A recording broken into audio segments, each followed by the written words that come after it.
हल करेगा। बीएचना में कोई भी समस्या हमसे मिला के कोई रोड जम नहीं करेगा। खाली करिए रोड, किसी के पिताजी की रोड नहीं है, मजाक भी लगा के छोड़ दिया। पूरी रोड गंदी कर दी सालों ने। इसको नगर निगम को बोलिए इसको साफ कराए। ये कलेक्ट्रेट गेट है, मजाक चल रहा।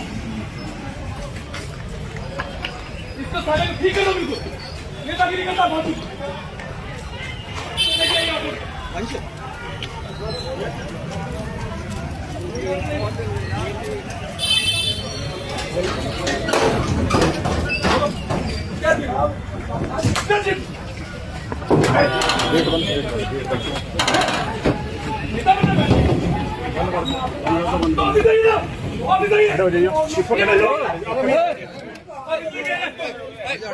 जिस थाना अध्यक्ष को रात को एप्लीकेशन दी और उसने कहा मैं सुबह को वो करूंगा, क्योंकि दलितों की बेटी है भाई, बहुजन समाज की बेटी है, सुबह को देखूंगा, उस थाना अध्यक्ष पर कार्रवाई तक क्यों नहीं हुई?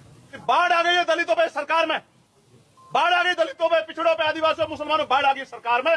रोज हिंसा हो रही है। कितने घरों में जाएंगे हम लोग? ये जिम्मेदारी मुख्यमंत्री की है, ये जिम्मेदारी चीफ सेक्रेटरी की है, डीजीपी की है, जिम्मेदारी हमें उठानी पड़ रही है। न्याय उनको दिलाना चाहिए, तनख्वाह वो ले रहे हैं और हर जिले में जाकर लड़ना हमको पड़ रहा है। ये अन्याय हो रहा है सरकार। आप सिर्फ भाषाशाली देखो, आप मानसिक रूप से तैयार थे। गंदी सड़क गंदी कर दी सालों ने, और इनके बाप की सड़क नहीं है। ये सड़कें तो जनता के टैक्स के पैसे से बनी है, किसी के बाप के पैसे नहीं बनी है। ये जनता के पैसे बनी है, और ये जनता, ये जो गरीब जनता टैक्स से बनी है। उन्होंने ही कहा कि 5 बार इस तरह के प्रदर्शन हुए। उन्होंने कितनों में जाकर थप्पड़बाजी की, कितने लोग कस्टडी में जाकर उन्होंने पीटे, और उन्होंने अपने जीवन में कितने लोगों को सार्वजनिक रूप से ऐसे पीटा। क्या उनको नहीं पता था ये कमजोर वर्ग के लोग, इनकी बच्ची के साथ अन्याय हुआ, इनके मन में शंका है, हम इस शंका को दूर करें। क्या जिलाधिकारी नहीं मिल सकते पीड़ितों से? 20 तारीख से सत्र चलेगा। अगर मैं जीवित रहा, पूरे दिन सुबह से सत्र चलेगा। अपनी बात को रखने के बाद चाहे मुझे 24 घंटे, 48 घंटे, 72 घंटे आंदोलन बैठना पड़े, जब तक इस हमारे बच्चों पे जो अन्याय हुआ और जो निर्दोष लोग जेल भेजे गए उनको नहीं छोड़ा जाएगा, मैं धरने में बैठा रहूंगा। पार्लियामेंट में बाहर अंदर ही बोलूंगा और पार्लियामेंट के बाहर भी, क्योंकि हम लोकतांत्रिक व्यवस्था का हिस्सा हैं और मैं भी एक संवैधानिक पद पे हूं। तो अगर किसी से गलती हो गई तो ऐसा नहीं कि दोबारा उससे अपेक्षा नहीं की जा सकती है। मैं तो बड़ा सम्मान था मेरे मन में उनके लिए, लेकिन जिस तरह की परिस्थिति हुई है तो ऐसा लगता है, मेरे मन में तो ये बात है, मैं आपको कहना चाहता हूं कि जैसे उनके ऊपर दबाव बनाया गया हो कि जाके ये दलित समाज के लोग सड़क पर बैठ गए, उन्हें आंदोलन मांगने। ये सरकार हमारी सरकार है, इस सरकार में दलित समाज के लोग सड़क पर कैसे बैठ गए, इनकी हैसियत कैसे हुई, इनको इतना पीटो पीट के भगा। तो मुझे तो ऐसा लगता है कि उनसे करवाया गया है, लेकिन किया उनके द्वारा गया है, तो इनको इतनी जानकारी होनी चाहिए थी कि इस तरह की एक जिम्मेदार पद पे यूपीएससी द्वारा जो है आईपीएस व्यक्ति जो है, जिले की पुलिस के सर्वोच्च पद, जिले के पुलिस के सर्वोच्च पद में है, अगर वो इस तरह की स्थिति वो करेंगे तो वहां के थानेदार, सीओ तो खाली खींच लेंगे लोगों की। भाई वो तो अगर कप्तान का रवैया है तो पुलिस, जिले की जो एसएचओ हैं, इंस्पेक्टर हैं, सीओ तो खाली खींच लेंगे धरना प्रदर्शन करने वालों की। मेरा सवाल ये है, उन्होंने ही कहा कि 5 बार इस तरह के प्रदर्शन हुए, उन्होंने कितनों में जाकर थप्पड़बाजी की, कितने लोग कस्टडी में जाकर उन्होंने पीटे, और उन्होंने अपने जीवन में कितने लोगों को सार्वजनिक रूप से ऐसे पीटा। क्या उनको नहीं पता था ये कमजोर वर्ग के लोग, इनकी बच्ची के साथ अन्याय हुआ, इनके मन में शंका है, हम इस शंका को दूर करें। क्या जिलाधिकारी नहीं मिल सकते पीड़ितों से? क्या इतने दिन के समय कार्यकाल में आप देखो जितने आंदोलन हुए हैं, जिलाधिकारी घर ओपन में बैठ के मना कर देते हैं कि मैं नहीं मिलूंगा। क्यों जिलाधिकारी या जनता के लिए नहीं बैठे? वो मना कर देते। किसान प्रोटेस्ट और भी प्रोटेस्ट हुए, वो 6-6 घंटे लोग बैठे, मिलते नहीं। क्यों नहीं मिलते हैं? ऐसी क्या स्थिति है कि अधिकारी मिलना नहीं चाहता? जनता के अधिकारी नहीं है क्या? चंद्रशेखर जी, आपने एक आरोप लगाया कि कप्तान से करवाया गया, तो जब इतनी बात पता लगी तो कौन है आपको लगता है कि ये लोग पीछे होंगे? देखो, जो लोग, जिन लोगों को लगता है किसी भी प्रोटेस्ट से जाति के आधार पर सरकार की थूथू होगी, वही अधिकारी ये सब चीजें करवा रहे हैं। मैं स्पष्ट रूप से इसकी जांच होनी चाहिए कि किस अधिकारी ने, किस अधिकारी को, किस अधिकारी ने बहुत सख्ती से एसएसपी कहा कि जाके मौके पे भीड़ को हटाओ। ये पुरानी सरकारें नहीं है, ये जो है ये भाजपा की सरकार है, और ये दलित समाज के लोग सड़क पे बैठ गए। इनको जो भाषाशाली देखो, आप मानसिक रूप से तैयार थे। गंदी सड़क गंदी कर दी सालों ने, और इनके बाप की सड़क नहीं है। ये सड़कें तो जनता के टैक्स के पैसे से बनी है, किसी के बाप के पैसे नहीं बनी है। ये जनता के पैसे बनी है, और ये जनता, ये जो गरीब जनता के टैक्स से बनी है। इस तरह की भाषा शैली अवगत कराती है कि वो आदमी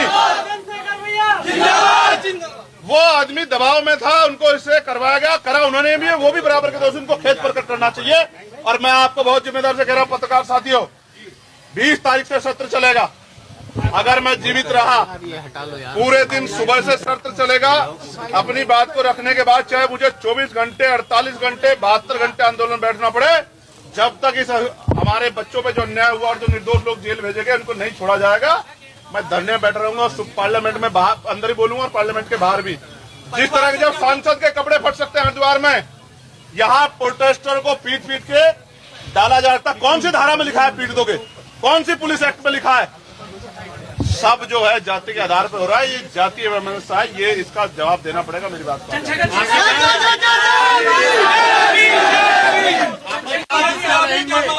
आपने भी एक बड़ी बात कही है कि मैं जिंदा रहेंगे तो इसके क्या मायने हैं? इसके मायने ये है कि सरकार में न सांसद न आम जनता, जब मेरी बहनें सुरक्षित नहीं है, हमारे नौजवान रायबरेली में मार दिया मेवालाल पासी को, जिसके घर गया था मैं, जब हमारे परिवार के लोग सुरक्षित, बाढ़ आ गई है दलितों पे सरकार में, बाढ़ आ गई दलितों पे, पिछड़ों पे, आदिवासियों, मुसलमानों, बाढ़ आ गई सरकार में, रोज हिंसा हो रही है। कितने घरों में जाएंगे हम लोग?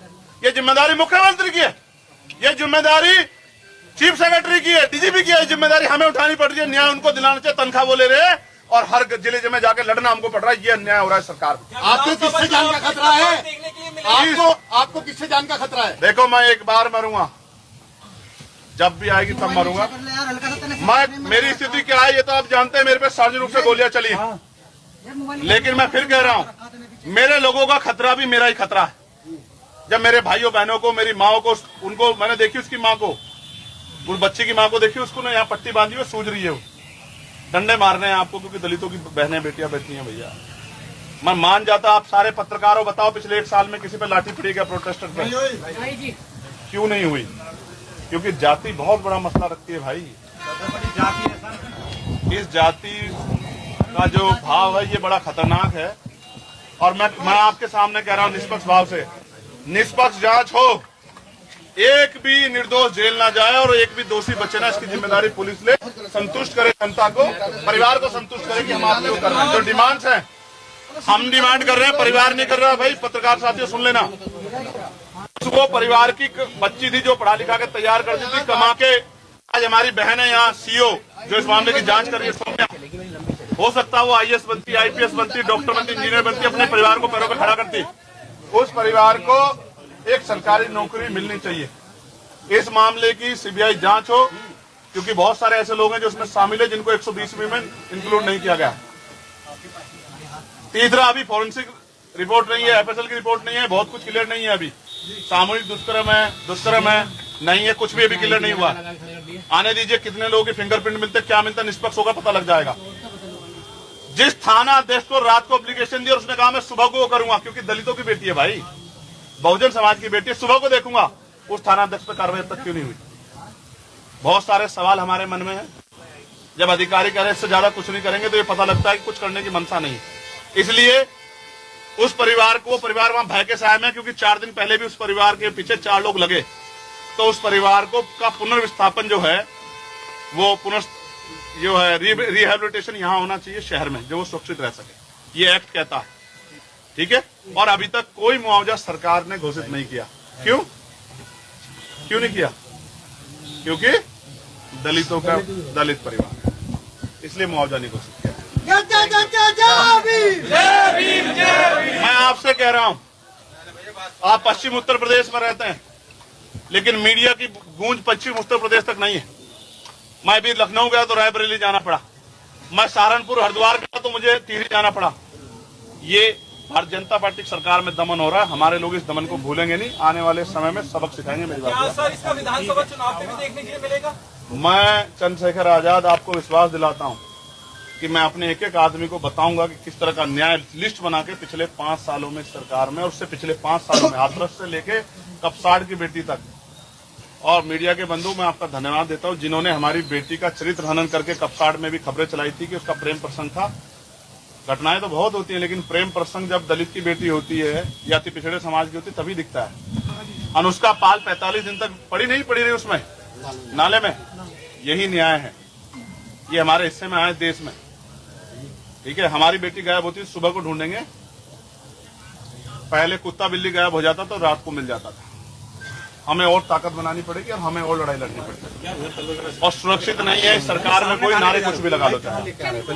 परिवार ने आपसे क्या बात करी, क्या मांग रखी है? परिवार ने सिर्फ एक ही मांग रखी कि आप आए हो, हम आपका इंतजार देख रहे थे, हम आपसे उम्मीद करते हैं कि आप हमें न्याय दिलाओगे। हम डर के साए में हैं, हमारे बच्चों को डराया जा रहा है, हमारी बच्चियां सुरक्षित नहीं है। 1.5 साल पहले भी इस तरह से मेरी बेटी को उठा के लेके गए थे। पुलिस तो कहती है कि फैसला हो गया था, जबकि हमें डरा धमका के फैसला करवाया गया था और हमसे वादा किया गया था कि आज के बाद आपकी बच्ची की तरफ आंख उठा के दें। मेरे पर नोट और बच्ची का जो उसने 11 तारीख को लिखा है, जिसमें उन्होंने कहा है, उसने कहा मेरी जान खतरा है, यानी कि वो 11 तारीख को भी उसको उम्मीद थी कि उसके साथ अन्याय हो सकता है, वो मर सकती है। 11 तारीख को किया, 15 तारीख को उसको उठा गया। जिस आदमी से वो खतरा महसूस कर रही है उसके साथ स्वीकृति चली जाएगी, बताइए आप मुझे। तो इसका मतलब, क्योंकि फिर मैं कहूंगा दलित की बच्ची है साहब। क्या आपकी आज एसएसपी से बात हुई इस मामले को लेकर? अभी आज तो नहीं हुई, कल भी हुई, परसों भी हुई, जिस दिन लाठीचार्ज किया उस दिन भी हुई। अधिकारी हैं, जिम्मेदार अधिकारी हैं, उनसे ही कहेंगे। उनको भी अपनी जो है द्वारा जो व्यवहार किया गया उसका पे खेद होना चाहिए और इस मामले में कठोर कार्रवाई हो इसकी उम्मीद करते हैं। मगर मैं आपसे कह रहा हूं, मामला दब खत्म नहीं हुआ है।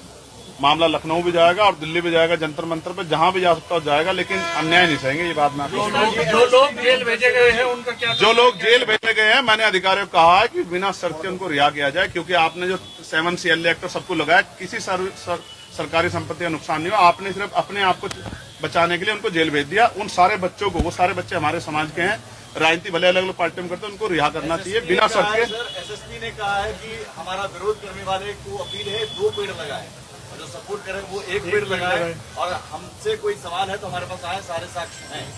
हम 1000 पेड़ लगाएंगे और 1 पेड़ राष्ट्रपति भी मां के नाम लगा रहे हैं,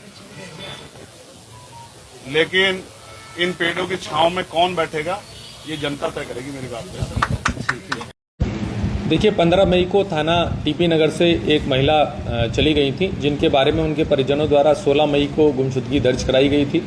17 मई को उनका शव थाना रोहटा के एक ग्राम से, जहां की वो रहने वाली थी, वहां से बरामद हुआ था। तत्काल शव की शिनाख्त की गई थी। सीसीटीवी के ट्रेल के आधार पर जिस भी व्यक्ति के साथ वो जाते हुए दिखाई पड़ी थी उसको गिरफ्तार किया गया था। प्रकरण में यह संज्ञान में आया था कि इनकी पूर्व से जान पहचान थी एवं आपसी विवाद को लेकर इस लड़के ने उनकी हत्या कर दी थी। इस लड़के का भाई और खेत का मालिक, जिन्होंने साक्ष्य मिटाने में इस लड़के का मदद किया था, उनको भी पुलिस ने अपनी तरफ से ही मुकदमे में नामजद किया था। इस मुकदमे की विवेचना क्षेत्राधिकारी ब्रह्मपुरी के द्वारा की जा रही थी।